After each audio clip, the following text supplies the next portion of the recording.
What if I told you there's a build that lets you spread plague, heal through kills, and keep Intimidate up 24/7 while laughing through the hardest types of content? Welcome back, agents. Today I'm showing you a brutal Pestilence LMG build that turns you into a walking biohazard with a bullet hose. It's tanky, deadly, and designed to keep your enemies and your team on their toes. I know a lot of you agents out there are huge fans of Intimidate and Bloodsucker. That's why I made this build today. We're covering the full gear breakdown, key stats, why this combo works so well, and how you can solo or group with it and dominate PvE. This setup gives you insane bonus armor uptime, constant healing from kills, and spread damage that absolutely slaps. Oh, and you'll barely, if ever, need medkits. If that sounds useful, please hit that like and subscribe for more builds like this. And also a huge thank you guys for all the comments, likes, and support for the channel. So guys, here's what makes this build tick. While spreading plague damage to entire enemy groups, we get massive bonus armor stacking on kills and armor regeneration from different sources.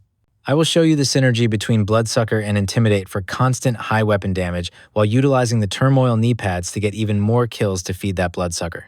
Let's talk numbers real quick, because numbers don't lie. On the offense, we get over 60% crit chance and over 150% crit damage, while sitting at up to over 140% LMG damage and 14% damage to armor, and on top we get the plague that spreads like wildfire. On the defensive side, we are sitting at 1.7 million armor, with over 500k bonus armor on kill, plus 17k armor regeneration, and 25k healing from the fixer drone, while covered with 47.5% hazard. Protection. When fully optimized, that build is even more tanky. Let's have a look at the build in detail. We're starting with the Specialization Gunner. Why? Because it gives us 10% armor on kill, bonus ammo regeneration every 60 seconds, and a fire rate boost after kills. As always, make sure to max out the weapon type you are using, in this case LMGs. Let's talk modifiers. First up, we got Safety First, which gives us 37.5% hazard protection at Stamina Tier 5. Add the 10% from your SHD watch, boom, 47.5% total. Next up is Multitasker, which gives us 7.5% weapon damage and 85k armor plus 1 skill tier when we're Tier 5 in all attributes, which we are pretty quick after a short initial phase. The third one is Loaded Up, which gives us 25% of our crit chance into bonus crit damage when firearms is at Tier 5. Our main weapon is the Pestilence, rolled with damage to armor and damage to targets out of cover. The real magic is Plague of the Outcasts. Every hit stacks weapon damage over time up to 50 times. Kill a target, and all the stacks transfer to a nearby enemy. It's absolutely disgusting in the best way.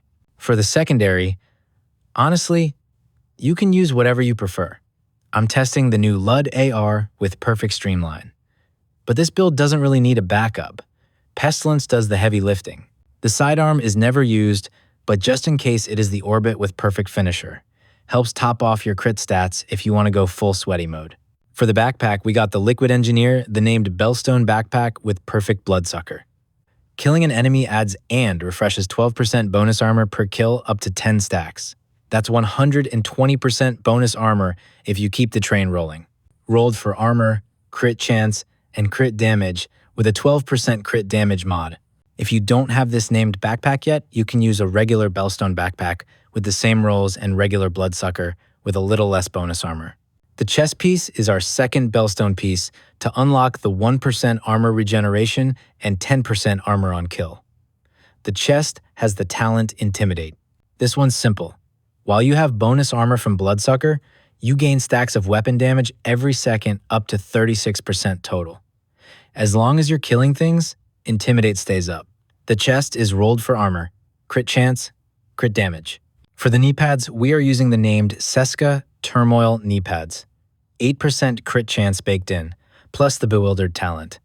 This splits 50% of your weapon damage to another enemy within 30 meters. It's like Pestilence's little cousin.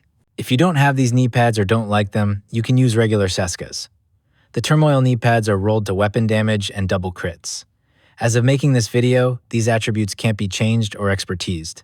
The holster is Walker and Harris for the extra 5% weapon damage. Rolled to armor, crit chance, and crit damage.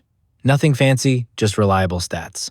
For the gloves, we got Contractor's Gloves because 10% LMG damage and 8% damage to armor are too good to pass up. Rolled to armor and crit chance. Last but not least, the mask is Palisade with 10% armor on kill, rolled for armor, crit chance, crit damage, and a 6% crit chance mod. For the skills, we are running the Reviver Hive. Let's be honest, you won't need it often, but when you do, it's a lifesaver. And in the second slot, we got the Fixer Drone. This thing heals you passively while you keep pushing forward. Pair it with armor on kill and Bloodsucker, and you'll feel unstoppable. So, what you're getting here is an absolute monster of a PvE build. High damage from Pestilence and Intimidate, covered with massive bonus armor stacking that never stops. Armor on kill with drone support, and a crowd-cleaving knee talent. And the best part? You can play aggressively without being punished for it. This build wants you to get in there and make bodies drop. So guys, here's the overview of the build. If this helped you out, please hit that like. If you've got a build that's even better, drop it in the comments so we can learn from each other, and of course, I want to improve my own builds and playstyle. If you are looking for more builds, you can. Check out the build guide playlist popping up on screen, or watch my latest video, and feel free to subscribe. The next one drops soon. Thank you for watching, agents, and catch you next time.